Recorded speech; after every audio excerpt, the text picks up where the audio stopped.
Head inimesed, minu suured ja väikesed sõbrad. Kätte ongi jõudnud talve kõige ilusam aeg, jõulud. Täna on jõululaupäev.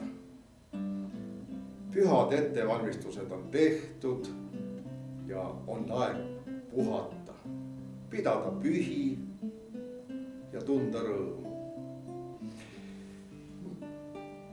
Juba kuskil 1500 aastat tagasi viis Püha Nikolaus Türgimaal Müüra linnas salamahti kingi oma naabri ukse taha.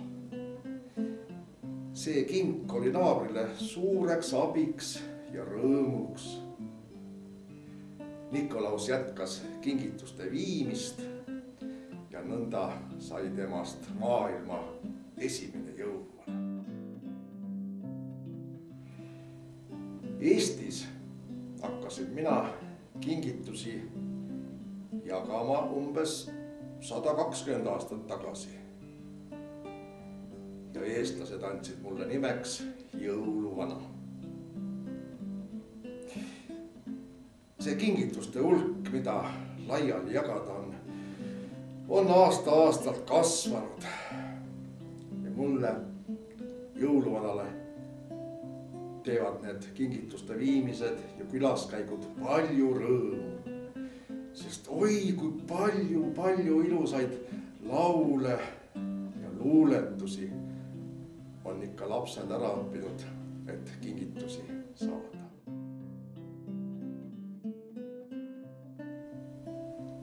Jõulud on perepüha.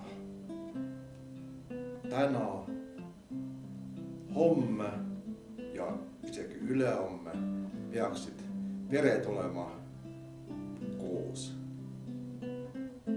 Et emme-tissid, olge koos oma lastega.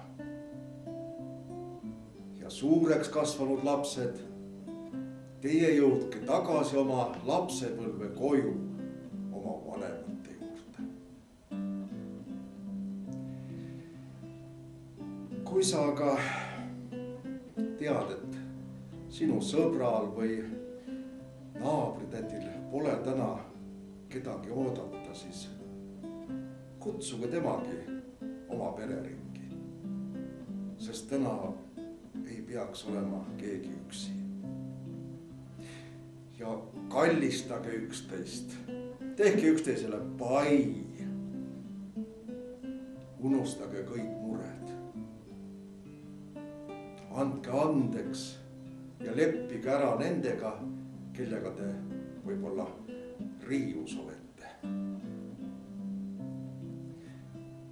Usu, et iga väike kingitus, iga hea jõulusoov toob sulle õnne. Häid jõulupühi